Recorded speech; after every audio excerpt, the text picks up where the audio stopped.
yesterday, let's say Mirzapur 2 came out, and I had the misfortune of watching it because Mirzapur 1 was so good, and Yeah. Mirzapur 2 was just bomb. Bad acting, bad direction, Oh. so many things going wrong.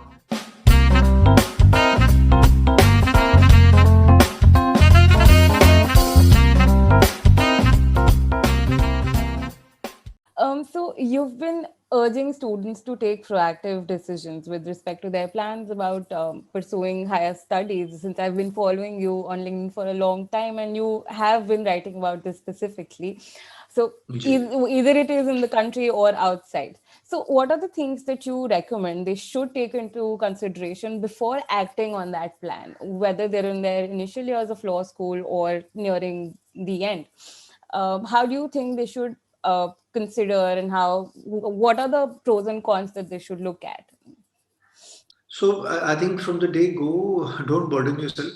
It's by the time you're in your third year that you tend to decide what is your area of interest, what sort of law subjects would you like to pursue. Because the first 2 years you're studying a bit of law with other humanities papers or whatever business or science paper you have taken with your law. But it's not an immediate decision. It may very well happen that a person may be deciding to do masters, and by the time they're in fifth year, they'll say, "Okay, let me jump the idea. Let me get a flavor of the work atmosphere, how the market works, and understand the market." Mhm. So there are no. I don't think there is any hard and fast rule. In my case, I think by the time I was in fourth year, I was pretty certain I was wanting to do my masters, Mhm. and I never wavered in my decision. But I know friends who dropped the idea of pursuing a master's or thought maybe they will pursue masters somewhere once they have pursued their career a little bit.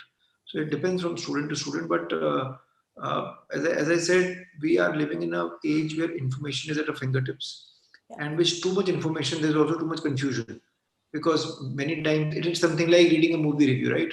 Yeah. So let's say yesterday, let's say Mirzapur 2 came out, and I had the misfortune of watching it because Mirzapur 1 was so good, and Yeah. Mirzapur 2 was just bomb. Bad acting, bad direction, Oh, so many things going wrong. Yeah. So that's if a you get to spoiler see, to you me. realize. Yeah. So Mirzapur one was, okay, it was good, but I think they failed to build upon it. Similarly, when you're applying for your masters, you may think you're going in a particular direction, but suddenly, the course of things in your life may take a change. Let's say somebody, there may be family decision to take, there may be financial decision to take, there may be a good job opening which will come your way, and you may think, okay, let me shelve my plan.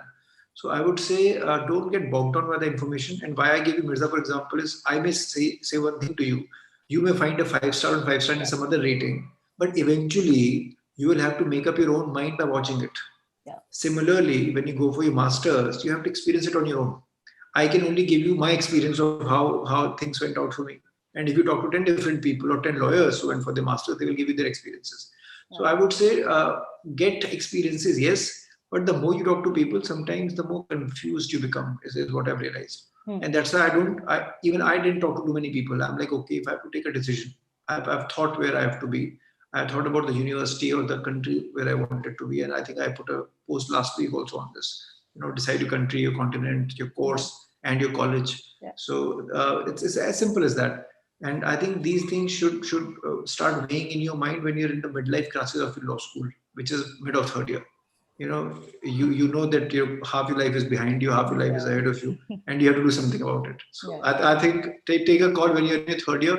The first 2.5 years, just enjoy college life. That is very important. Yeah, absolutely.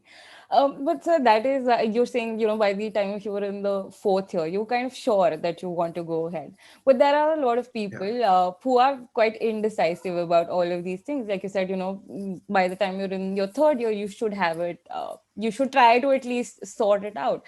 But for some, it's not. And like you mentioned that, if you might get a good job if you don't go for a master's or vice versa. So Yeah. where that opportunity cost comes into place, when you need to weigh those options that you have, or when you start to think that I might have to miss out on something if I go with something. How does one wrap his or her head around that? I mean, there are opportunity costs to be considered, and there are other options that are there that are sometimes luring also. So how does Right. one go about that from a student's perspective? Uh, No, see, there used to be this T-shirt one of my friend used to wear in law school, which used to say, "My indecision is final." So that is what students go through, and that is no different in my time than it is for the Yeah. students in today's day and age. Because, as I said, too much information. In my time, internet was there, but so much of information was not readily available. Today, it is readily available, but there are multiple forums talking about this, so it becomes difficult to make up your mind.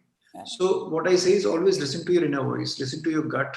You are in a college, you are in a good environment, you know what your friends are going to do, you know where your choices are and where your interests lie. So, listen to yourself. That's what people don't do.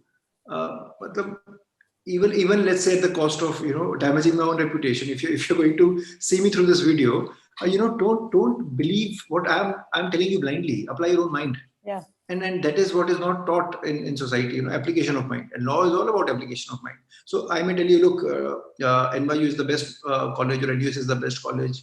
That doesn't mean that Harvard and Oxford are not good, or Columbia is not good, or Georgetown is not good, or Bond University in Australia is not good. There are so many other institutions.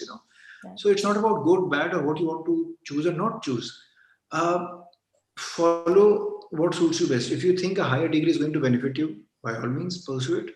If you think your interest lies in criminal law, pursue criminal law as an internship, opening, and then maybe make a career out of it.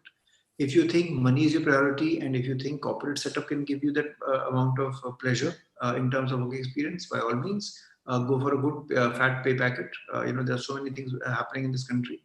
Yeah. If you want to be a content writer, if you want to be an author, be that. Yeah.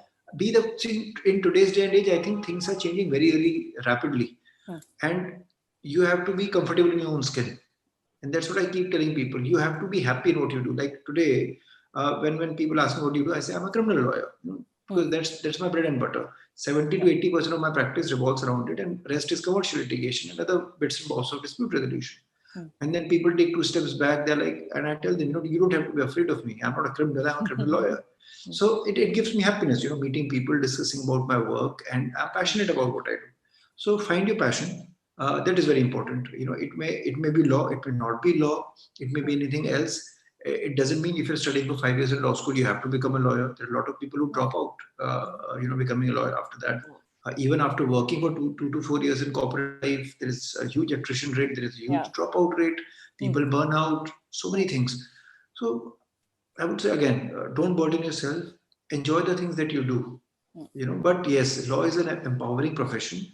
If you think law is your calling, do the right internships, mingle with the right people, take their advice, and you know it and I know it. In today's day and age, especially in pandemic, the point that you raised before also, people have the huge advantage of now being on YouTube, and even among our legal circles, so many eminent lawyers have now come on board with their interviews, with their webinars, with their talks.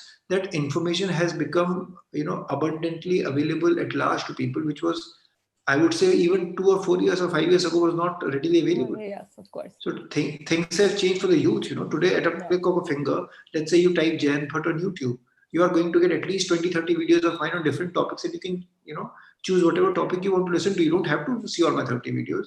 The choice which interests you, it may be on a criminal topic, it may be on a commercial litigation, it may be on LLMs. So you can decide what you want to do. So I'm saying there is no scope for confusion, but confusion will be there if you watch 30 things which I say, and then you will get confused. So listen to only the topic which interests you, and don't get bogged down by things.